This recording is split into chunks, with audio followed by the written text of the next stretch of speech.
මෙන්න දැන් ලැබුණු විශේෂ පුවතක්.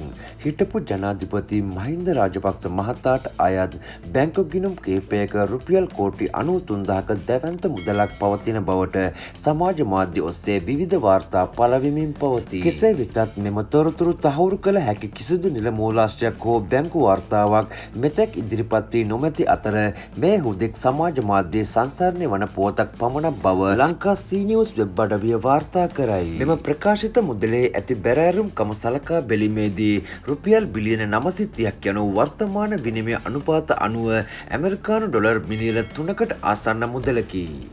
මෙය මෙරට අංක 1 ධනපතියා ලෙස සැලකෙන ඉෂාර නානායක්කාර මහතාගේ වත්කම මෙන් දෙගුණයකටත් වඩා වැඩි අගයක් වන අතර 2026 වසරේ ශ්‍රී ලංකාවේ සමස්ත ඇස්තමේන්තුගත රාජ්‍ය වියදමෙන් රුපියල් බිලියන 7,000ක සැලකිය යුතු ප්‍රතිශතයක්ද වේ. මේ පිළිබඳව ඔබගේ අදහස් කමෙන්ට් කරගෙන යන්න. බොහොම ස්තුතියි.